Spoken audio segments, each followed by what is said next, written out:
went through all of my Marvel Funko Pops and picked out every single villain. And I have a lot of them, so let's just get started. Now, the first villain that I want to do here is Juggernaut. It's actually the only X-Men one I've got for today. This is a really sick one, and I used to actually have Sabretooth in the collection, but for some reason got rid of him. I don't know why. So that could have been another one I did today, but either way, Juggernaut is just such a crazy character, and I also believe this is the only ever Juggernaut pop. Like, I can't think of another time they did one, and I feel like they did a really great job on that comic book look, so why update it when something looks perfect like this? Now, everybody, we are getting into Fantastic Four, and it's funny, when I was doing the research for this video, I looked up just Marvel villains, and I found the top 100 most, I guess, powerful, and these two were very high on the list. We have Doctor Doom as well as Galactus, and I know that there are a bunch of different versions of both of these characters, but I felt like they were the most kind of like classic looking. And when it comes to Galactus, I think just in general, he's got a really sick suit. The helmet is amazing, the blue and also kind of like that pinky red really look great together. And I think Funko put him into a pretty menacing pose. He's also not smiling, and the way that Funko did the eyes with that kind of like rectangle really does look interesting. And then when it comes to Doctor Doom, I mean, come on, this is sick. The way they kind of made it look like his mask has rivets all over it, and then he's got the golden accents, just really, really crazy. I also really enjoy how only some parts are metallic and not the entire figure. It makes it look way better in my opinion. Now everybody, next up here we have Spider-Man villains, and I own a lot of them. And I'm guessing there's so many Funko Pops of these just because a lot of them are very popular, and I actually have a bunch of different versions of a couple of them, so I went through and picked out my favorites, and I feel like this is a pretty good list. I also feel like a lot of you guys would probably agree with me on which ones are your favorites. Like, there are probably a lot of them sitting on this table right now. And so, the characters that we have here are the Hobgoblin, we have Sandman, the Lizard, Green Goblin, we also have Electrode, we have, why am I blanking? Mysterio. And actually, on the topic of Mysterio, this is a really cool one because if you look at him, he actually, lights up. There are not many figures that do that, so when I saw Mysterio was making the list, I had to put this one on it. Then, of course, we also have the 90s animated Doc Ock, and over here we have Vulture that glows in the dark. So yeah, I mean, come on. If you're gonna pick any of these, this is the list to go for. And maybe there are some that you guys would swap out, so please let me know down below if there's any that you would have swapped for the ones that I have out right now. And now here's the thing. I know that some of these characters don't have very many pops, like the Lizard and Sandman, as well as Hobgoblin, but if you're going for something like Electrode or maybe Mysterio, there are a few of them out there. As well as somebody like Doc Ock. I'm sure he's got like 7 or 8 of them. It's a good amount at this point. And actually, going back to Green Goblin, I had a few different ones that I could choose from, all actually coming from No Way Home. And I believe there is the comic book version as well, but this one, I mean, it just looks a little bit better in my opinion. And I think the reason is he's got the pumpkin bomb in his hand, he also is completely metallic, and the only way that you can get this mask is through the Box Lunch exclusive version, so it's a pretty hard one to get. And then actually, keeping it on No Way Home, the Marvel Collector Corps exclusive Electro, the way they did this figure is just so amazing because he is completely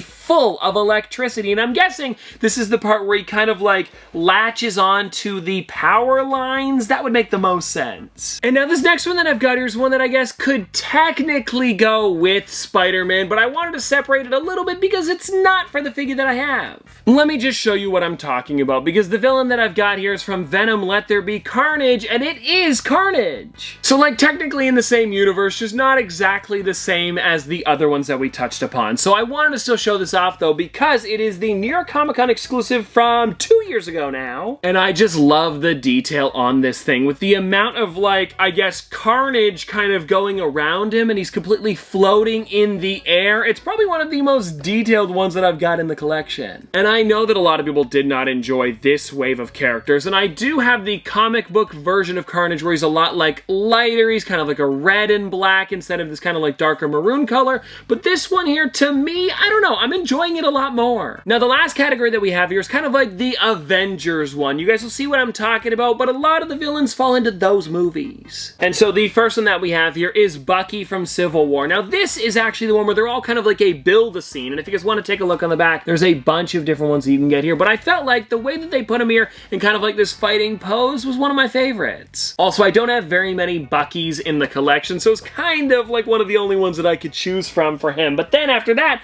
coming from Civil Civil War as well, we have Crossbones, but not just any version, the kind of like battle damaged one. This is again a really, really fun character, and I love how they made him look kind of like bruised up under the mask. It's sick.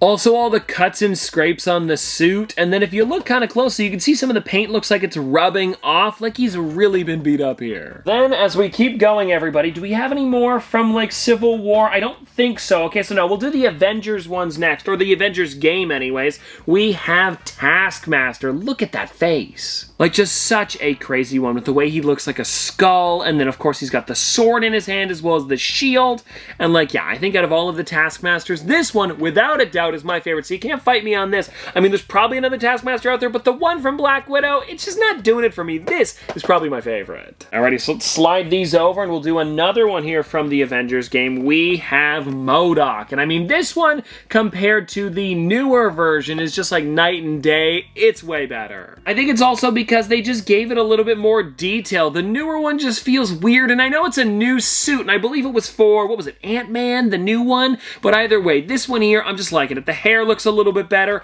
Also, the way they did the face, it just seems a little more like MODOK, you know? And now, I'm sure it's not Funko's fault, because making MODOK is just like a weird character. In general, it's probably just the design of the suit that then translates to their style, but still, I'm liking this one. Now, everybody, this one here would be for Endgame, but it's actually when they originally were just calling it Marvel Avengers, because they didn't have the name for the movie yet. But either way, it is Thanos, and I felt like out of all of the different ones that I had, this one was probably my favorite. It was either this one or the Rainbow Art Series one, and I decided to go with the original colors. And I think that was probably a good choice. Also, you may notice that it says on the front here that there's like exclusive collectible cards that come inside, and there's none inside anymore. I opened them up a long time ago. Oh, I don't even know when that would have been. I guess, well, around when the movie released, probably. But yeah, I've kept the sticker on there ever since, because this is technically the Entertainment Earth exclusive version. Then, everybody, we've got one from Black Panther, and this here is Eric Killmonger. I think another really great one. And I also didn't just go with the normal version.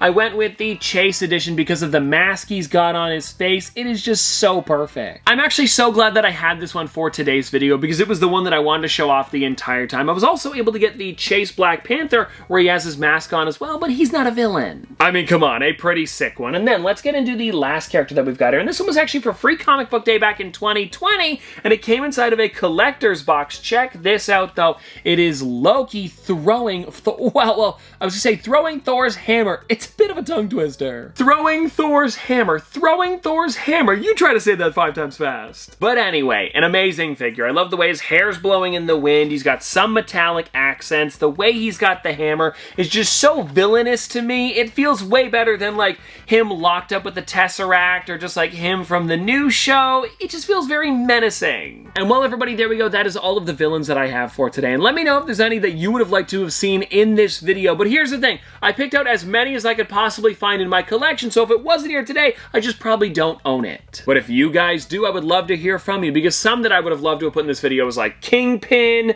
There was also, well, Sabretooth that we talked about earlier, as well as Abomination would have been kind of a fun one to talk about. But anyways, I hope that you guys did enjoy this video, and I guess I'll see you tomorrow.